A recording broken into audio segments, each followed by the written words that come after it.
Selamat datang di channel Papa Lemon. Kali ini Mimin akan menceritakan alur cerita film The Killer yang rilis tahun 2022 di Korea Selatan.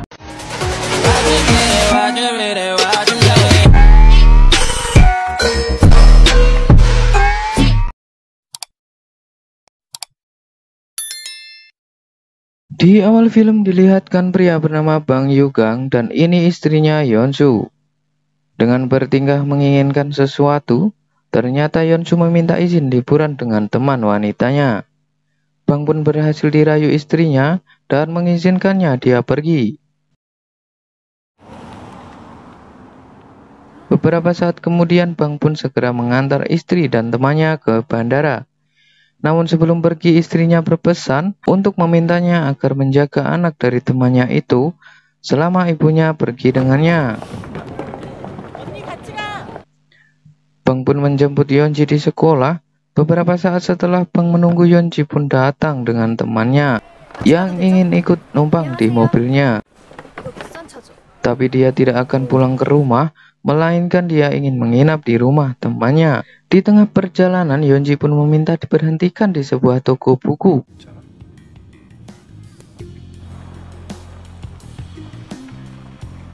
Dengan analisa Bang bahwa Yeonji tidak benar-benar pergi ke toko buku, melainkan akan nongki, Bang pun tidak menasihati, malah memberinya uang jajan agar Yeonji bisa menraktir temannya. 야, 남의 집에 갈 때 뭐라도 사. 알았지? 고맙습니다.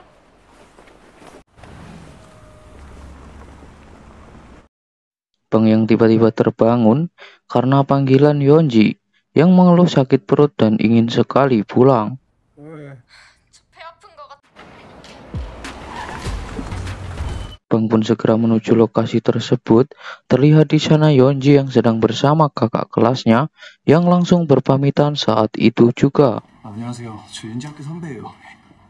나 먼저 갈게. 오빠 집 어디라 그랬죠? 같이 Alasan sakit perut dan menyuruh Bang untuk pergi ke sana, Yeonji pun dengan santainya hanya ingin mengatakan bahwa dia ingin menginap di rumah Bang karena sedang bertengkar dengan bestinya. 그냥 아저씨 집으로 갈래요. 젠장. Dan betapa anehnya Yeonji ini, dia malah menyuruh Bang untuk pulang duluan saja. 나 진짜 가도 돼? 가세요. Terlihat dari sepion mobil Bang, Yeonji pun malah pergi bersama kakak kelasnya yang tadi. Bang yang tidak ingin memusingkan hal tersebut, memilih untuk pulang saja. Tetapi karena dia sudah dipesan oleh istrinya untuk menjaga Yeonji, dia pun kembali untuk memastikan Yeonji baik-baik saja. Dia bernama Yuyun, seorang siswi yang bekerja sampingan sebagai germo yang menjual adik-adik kelasnya. Merasa dibohongi, Yeonji pun berkata kasar. Dan ketika Yuyun ingin menampar Yeonji, tiba-tiba Bang pun datang entah dari mana. 저 다치면 안 되는 애.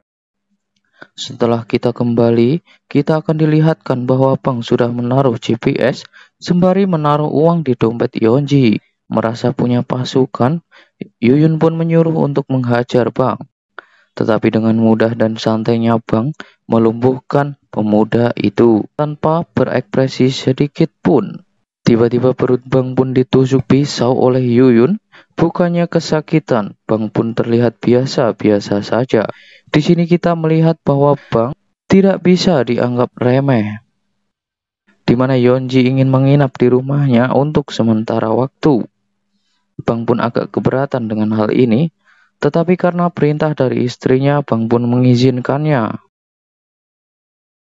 Ada detektif yang datang ke rumah Bang untuk memintai keterangan. Namun dengan santainya Bang menjawab pertanyaan dari detektif tersebut, dan sepertinya terlihat sudah biasa dengan hal seperti ini. Tidak lama setelah menemui detektif, Yeonji pun mendapat telepon dari Yuyun, menyuruhnya pergi ke sana karena sudah ada yang memesan Yeonji. Yuyun pun juga bilang bahwa dompetnya yang ada di sana dan uang pun menjadi milik Yuyun. Dan dia bilang akan memenjarakan Bang karena pria yang baku hantam dengan Bang semalam telah tewas alias dibunuh kelompok mafia. Dengan pisau yang dipegang oleh Bang semalam, seolah-olah Bang lah yang membunuh pria tersebut karena terdapat sidik jari di pisaunya.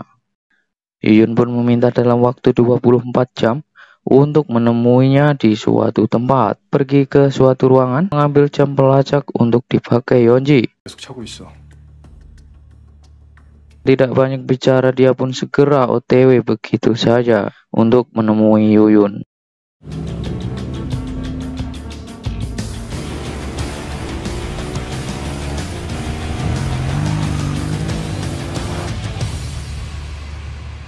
Yuyun pun dikagetkan dengan Bang yang sudah tiba-tiba ada di sana. Bos preman pun lalu menyuruh anak buahnya untuk menghajar Bang. Namun dengan mudahnya Bang melumpuhkan si botak begitu saja. 뭐 하는 짓이야? 야, Karena masih belum juga dikasih, dengan teganya dia membenturkan botol ke kepalanya dan menyayatnya dengan pisau. Bos preman yang tahu bahwa Bang tidak bisa untuk diancam-ancam, tanpa lama-lama lagi dia pun memberikan pisau tersebut. Sedikit tembakan dari bos preman itu, namun Bang tidak mau meladeninya, lalu dia pun pergi. Setelah keluar dari ruangan itu, tiba-tiba ada pria misterius yang menyerangnya. Tetapi dengan mudahnya Bang mampu melumpuhkan pria pirang misterius tersebut.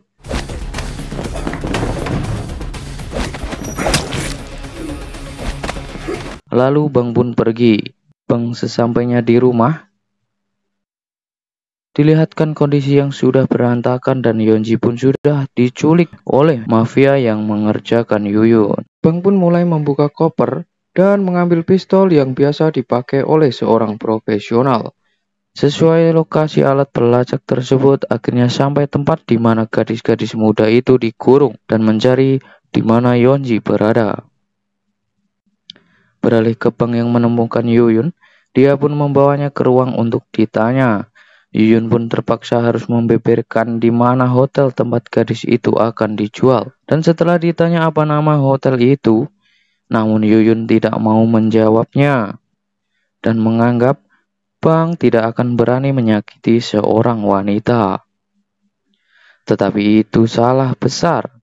Bang pun langsung menusuk paha Yuyun hampir menyentuh arterinya, sehingga Yuyun pun memberitahu nama hotel yang dimaksud. Beberapa saat setelah Bang pergi dari sana, detektif pun mendatangi tempat itu dengan anak buahnya. Namun detektif menemukan Yuyun yang sudah tewas. Karena tidak ingin dia membeberkan lebih lanjut, pihak mafia pun membunuhnya. Sesampainya di hotel, Bang pun langsung dihadang oleh beberapa preman. Di sini dilihatkan Bang yang tidak segan-segan untuk membantai seseorang yang menghalangi jalannya. Dengan santainya, Bang pun mengalahkannya.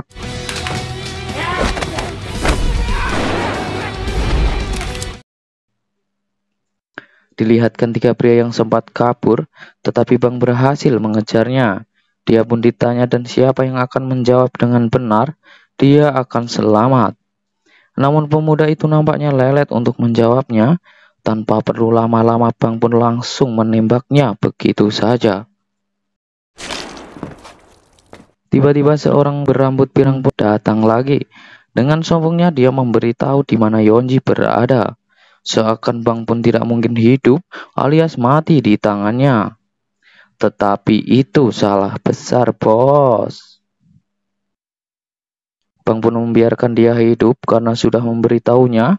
Tetapi pria pirang ini tetap mengejarnya. Dan terjadi baku hantam yang akhirnya si pirang ini dikalahkan oleh Bang dengan sebuah tali yang diikatkan ke tubuhnya. Dan saat Bang melompat, si pirang pun terseret.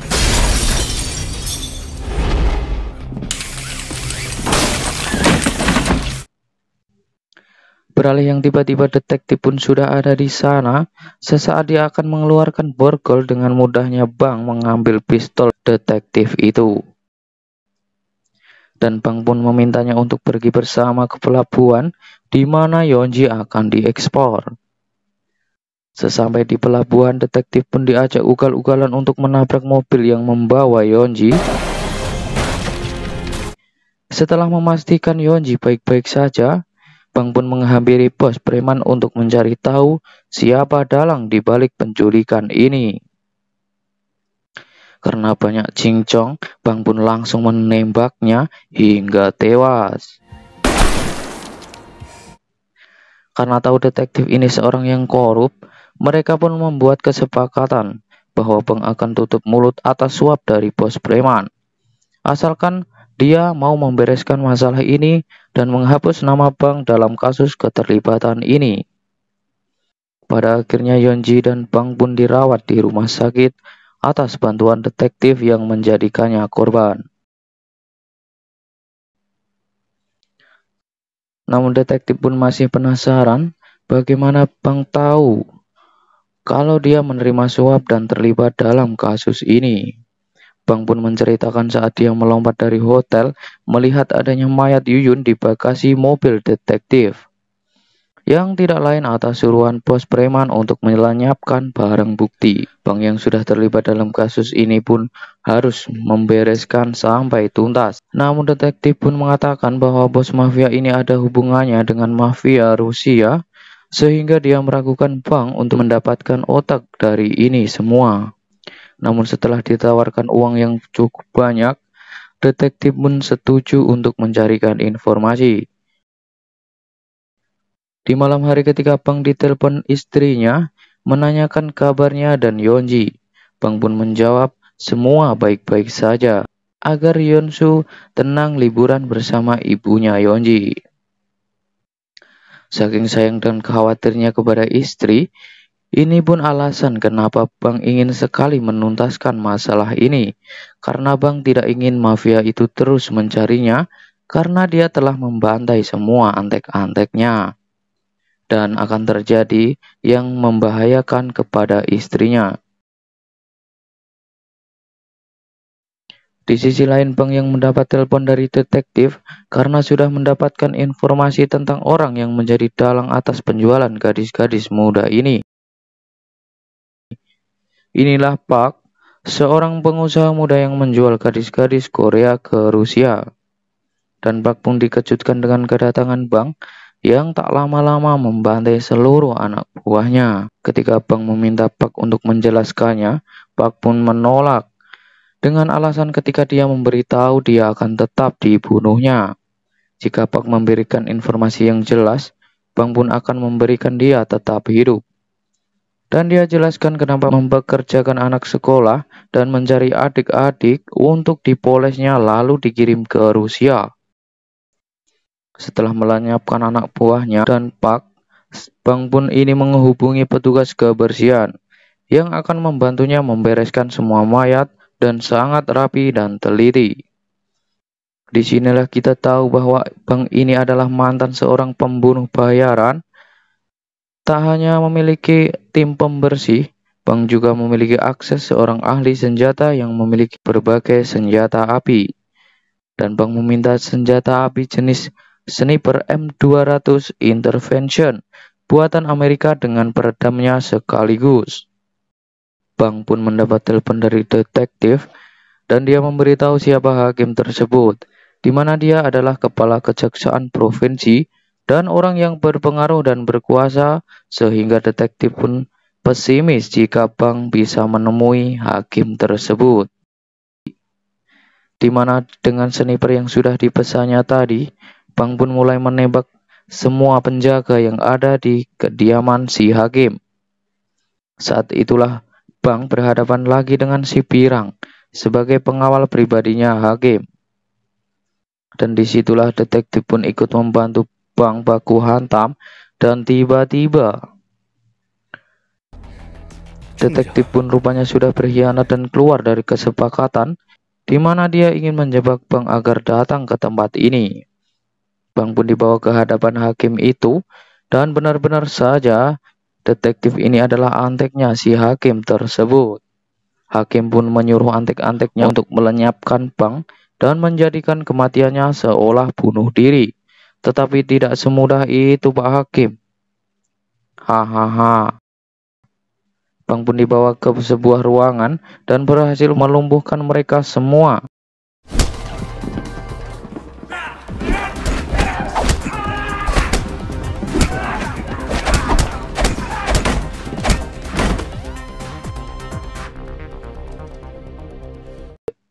Sebelum membunuh detektif, Bang pun memberi nasihat agar meninggal dalam keadaan husnul khotimah. Tetapi tidak begitu. Dia mengatakan bahwa dia sengaja agar dirinya tertangkap, sehingga Bang tahu wajah hakim dengan mata kepalanya sendiri. Dan jika mau sedari tadi, Bang pun mampu membunuh mereka semua dengan sangat mudah.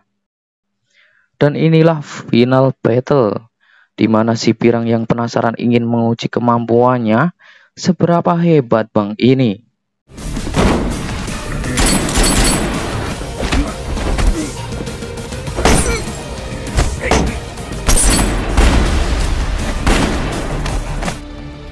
Si pirang pun dibuat lemas oleh Bang dikarenakan kemampuannya yang tidak setara dengan Bang.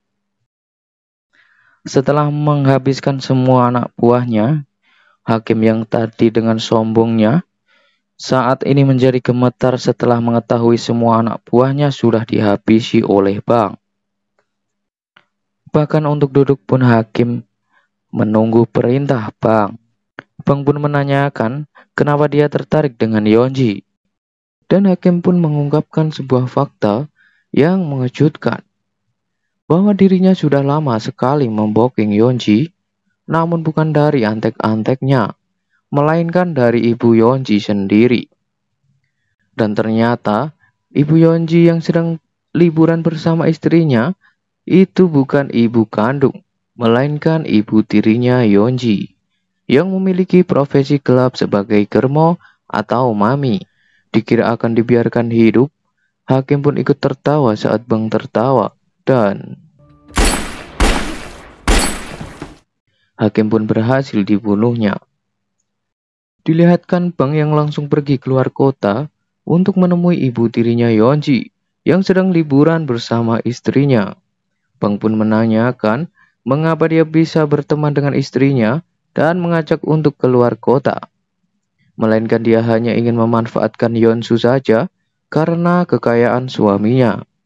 Sehingga saat tiba-tiba di tempat sepi, Bang pun tidak segan-segan untuk menembak ibu tirinya Yonji.